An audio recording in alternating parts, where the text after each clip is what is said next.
Hello दोस्तों, एक बार फिर आप सभी का स्वागत है आपके अपने चैनल ग्रेस एकेडमिक पर, जहां हम तैयारी करते हैं TGT PGT LT grade mathematics subject से ऑल ओवर इंडिया माध्यमिक शिक्षा के जितने भी एग्जाम होते हैं उन सब के लिए। आज हम सब आपके सामने उपस्थित होने का जो कारण है वो एक नई शख्सियत को आपसे इंट्रोड्यूस कराना है, जिनका नाम है मोहम्मद वसीम। उनके बारे में जानेंगे। वो टीजीटी 2021 में सिलेक्टेड कैंडिडेट है मैथ सब्जेक्ट से। तो उनके बारे में जानेंगे कि वो उन्होंने किस तरीके से अपनी तैयारी करी और हमारे द्वारा उनको किस तरीके से हेल्प मिली। तो चलिए जानते हैं उनसे उनकी इस यात्रा के बारे में। तो आज हम ऐसी शख्सियत जिनका नाम की मोहम्मद वसीम है, उनसे आपकी मुलाकात कराते हैं। इस मुलाकात का जो पर्पज है वो सिर्फ इतना है कि आप लोग मोटिवेट हो सकें और टीजीटी के एग्जाम की थोड़ी थोड़ी बारीकियों को समझ सकें कि किस तरीके से उस एग्जाम को हमें हैंडल करना है, एलटी के एग्जाम को कैसे हैंडल करना है और किस तरीके से अपनी तैयारी को कंटिन्यू रखना है, किस तरीके से आपको सेल्फ स्टडी करनी है, किसी तरीके से आपको गाइडेंस की जरूरत पड़ती है। तो हमारे साथ हमारे मित्र और हमारे जो स्टूडेंट हैं मोहम्मद वसीम हमारे सामने उपस्थित हैं। तो सबसे पहले तो मोहम्मद वसीम जी का बहुत बहुत स्वागत है। Thank you. और हम आपके बारे में थोड़ा सा जानना चाहेंगे कि आपका क्या नाम है और आप कहाँ से बिलोंग करते हैं, आपका कौन सा कॉलेज है जहाँ पर आप कार्यरत। हेलो एवरीवन, मेरा नाम मोहम्मद वसीम है। मेरा रेजिडेंस मुरादाबाद से ही है और मैं हापुड़ किसान इंटर कॉलेज में टीजीटी मैथ्स के पद पर कार्यरत हूँ। मैंने अपना बीएड 2020 में कंप्लीट किया और मेरी पोस्ट ग्रेजुएशन 2018 की है। मैथ सब्जेक्ट से मैंने अपनी तैयारी की। मैं पहले ट्यूशन्स पढ़ाता था, जितना समय मुझे मिलता था तो उसमें मैं अपनी तैयारी करता था। फिर अपनी एक फ्रेंड्स के थ्रू मुझे सर के बारे में मालूम हुआ, तो मैं सर से मिला, सर से मैंने बातचीत की। सर ने कहा कि आप जो है क्लास में आइए, पढ़िए। और सर से मिलने के बाद में मुझे काफ़ी सारी चीज़ों के बारे में जानकारी मिली कि किस तरह से टीजीटी पीजीटी के पेपर्स होते हैं और उनकी प्रिपरेशन किस तरह से की जाती तो आप लोग जो है जब मेरे पास आए थे पढ़ने के लिए तो आप 3 लोग आए, 4 लोग आए थे। 4 में से आपके 3 लोगों का सिलेक्शन हो, इसमें से एक का इंटरव्यू हमने करा था अवनीश जी का, है जी। और एक निशांत गुप्ता है, उनको भी जल्दी आपके सामने उपस्थित करेंगे। और ये मोहम्मद वसीम है और एक रवि जी हैं जिनका अभी सिलेक्शन नहीं हो पाया, वो लगे हुए हैं क्योंकि उसके बाद कोई एग्जाम नहीं हुआ, लेकिन उनकी भी तैयारी बहुत अच्छी थी, लेकिन किसी वजह से उनका नहीं हो पाया। तो मेरा वसीम जी आपसे ये क्वेश्चन है कि आपने 12th कौन से ईयर में किया। सर मेरा 12 2011 का है और बीएससी ग्रेजुएशन मेरी 2014 की है। 2014।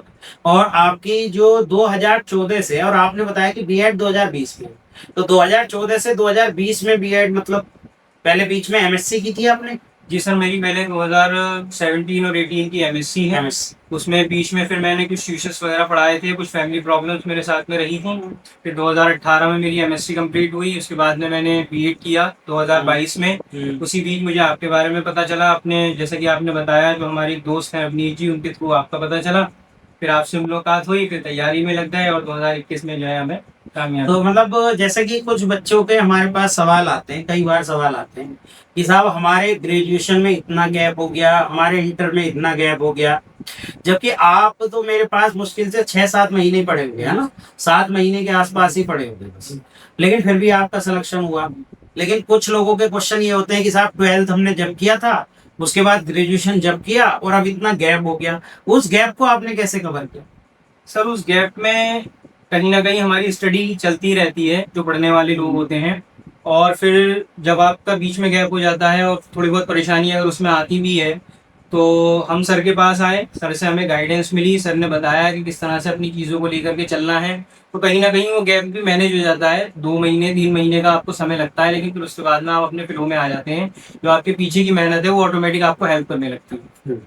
तो कहने का मतलब ये है कि अगर आप करना चाहें तो कर सकते हैं, ऐसी कोई इतनी बड़ी बात नहीं है ना।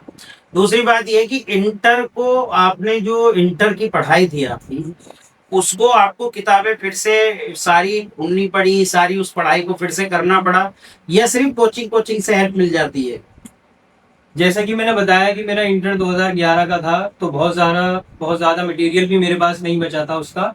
लेकिन जो भी बुक्स मेरे पास थी उनसे मैंने तैयारी करी, और जो मुझे सपोर्ट मिली वो सर के सिलेबस से, सर के बताए हुए क्वेश्चन से, और जो भी चीज़ें हमें जो है सर के थ्रू प्रोवाइड कराई जाती थी, तो उसी पर हमने प्रैक्टिस की। और मेन चीज़ ये रही कि हमने सर के बताए हुए तरीके से अपनी तैयारी। तो आपने जो है टेस्ट, कितने टेस्ट लगभग लगाए होंगे एग्जाम से पहले।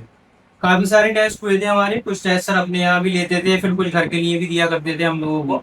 तो उसमें कई सारे टेस्ट थे, क्योंकि टेस्ट की कोई गिनती नहीं होनी चाहिए, जितने आप कर लेंगे उतना ही आपके लिए वहाँ के बेनिफिट रहेगा। और कितने घंटे आप लगातार डेली पढ़ते थे?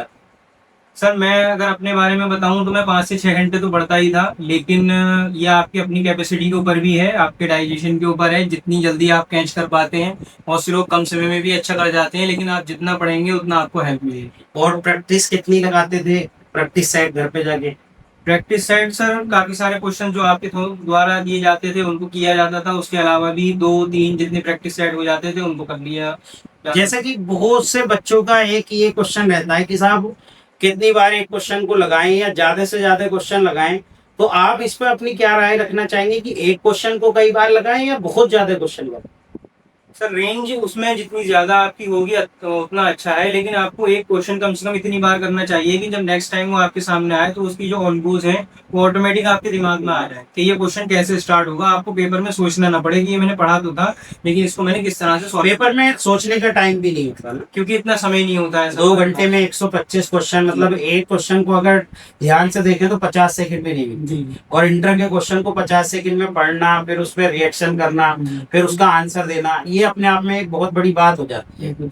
हाँ, तो उसमें फिर आपने जो बीएससी का पोर्शन था, बीएससी के भी क्वेश्चन आपको आए होंगे, तो बीएससी के पोर्शन को कैसे सोल्व किया?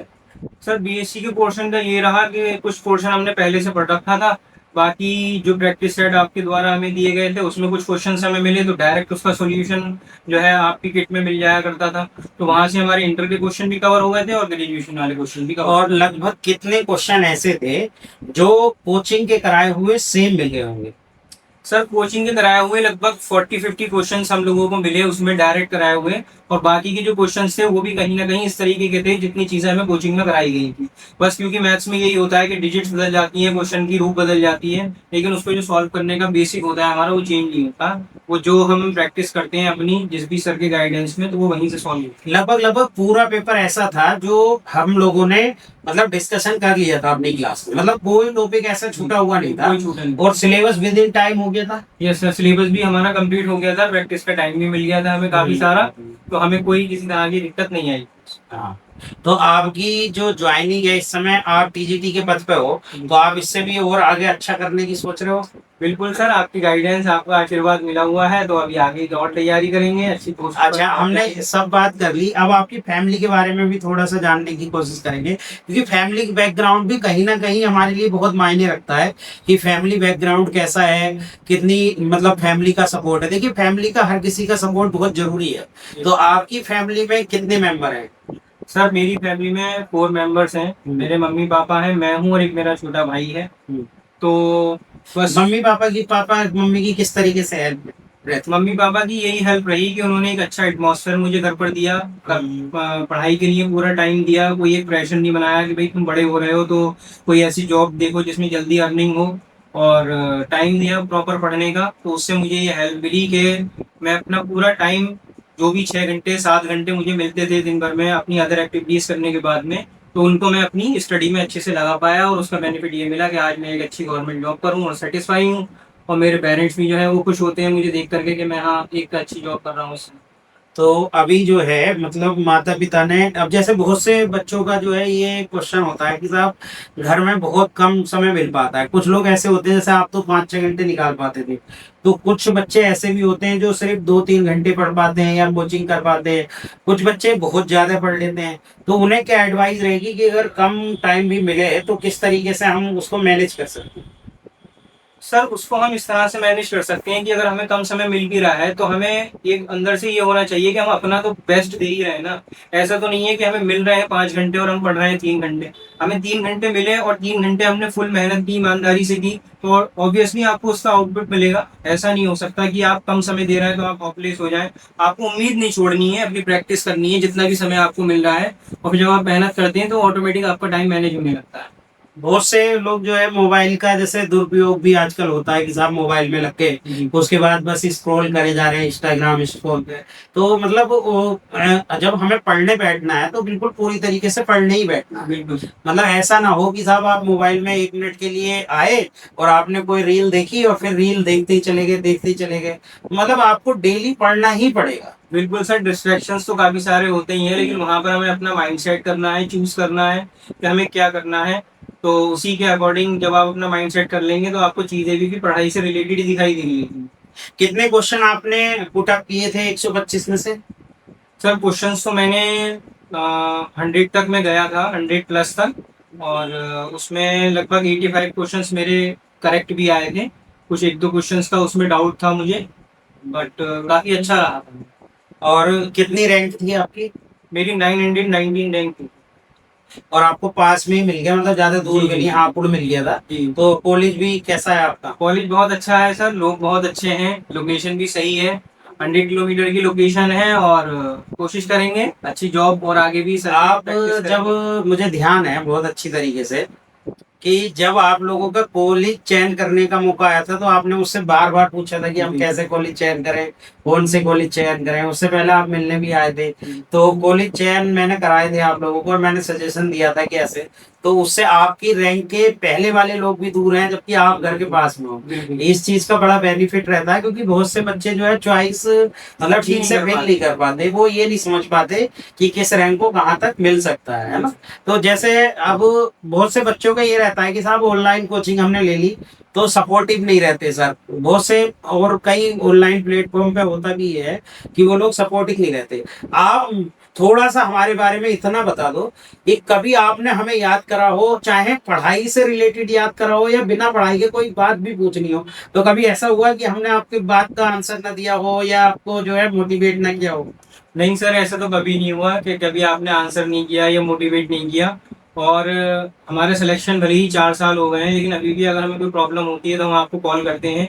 और उसको हम अपना हक भी मानते हैं, अपनी प्रायोरिटी भी मानते हैं कि जब आप हमारे गुरु हैं, टीचर हैं, ठीक है, उम्र में भले ही बहुत ज़्यादा बड़े ना हो, लेकिन आपको एक आप गुरु बन के हमारी लाइफ में आए हैं, तो आपने हमेशा सपोर्ट की है और आगे भी सपोर्ट करेंगे। हाँ, मुझे ध्यान है तुम्हारा एक प्रमाण पत्र में थोड़ी सी दिक्कत हुई थी। तो फिर कई बार जो है उसके लिए तुम बहुत परेशान भी थे। लेकिन फिर वो प्रॉब्लम मैंने बताया कि ऐसे ऐसे आप सोल्व कर सकते हैं तो वो सोल्व हो गई थी। बिल्कुल सर, सॉल्व। तो बस हमारा इतना से ही एक पर्पज इन वीडियो को बनाने का जो रहता है वो ये रहता है कि जो बच्चे एलटी ग्रेड और टीजीटी या पीजीटी जीआईसी पीजीटी इन सब की तैयारी कर रहे हैं उनको अपने आप को मोटिवेट कैसे रखना है कि वो प्रैक्टिस में निरंतर लगे रहें, डिस्ट्रैक्ट ना हो। डिस्ट्रैक्शन से बचने का क्या आप आइडिया देंगे हमारे जो जो भी स्टूडेंट हैं, जो भी छात्र हैं, उन्हें कैसे वो डिस्ट्रैक्शन से बचे? सर डिस्ट्रैक्शन के लिए तो मैं इतना ही कहना चाहूंगा कि सिर्फ आपको ये फोकस करना चाहिए कि मुझे तो अपनी सीट पर फोकस करना है, जो सीट मुझे लेनी है। आप जितनी अच्छी मेहनत करेंगे उतनी अच्छी सीट आपको मिल पाएगी। और सीट तो सारी अच्छी होती है, बट डिपेंड यही करता है कि जितनी आप मेहनत करेंगे। तो जैसे सर ने बताया कि मेरी तो रैंक भी 900 समथिंग थी, लेकिन सर की गाइडेंस से मैंने इस तरह से कॉलेज सेलेक्ट किया है कि मैं 100 किलोमीटर के अंदर जो है मुझे कॉलेज मिल गया। तो बस अब अपने माइंड में यही रखें कि मुझे अपना बेस्ट देना है, अपनी तैयारी करनी है, तो फिर कोई प्रॉब्लम नहीं आएगी। चलिए, बहुत बहुत धन्यवाद, आप हमारे यहाँ पर पधारे और जो है आपने अपने बारे में इतने अच्छे अच्छे अनुभव जो है शेयर करे। थैंक यू जो है आप सभी का, जो लोग भी हमसे जुड़ रहे हैं उन सब का, और वसीम सर का भी कि वसीम सर हमसे आके आज जो है इन्होंने जो है अपने बारे में कुछ चीजें जो है शेयर करी जिससे कि हमारे बच्चों को कुछ मोटिवेशन मिले। Thank you. Thank you everyone.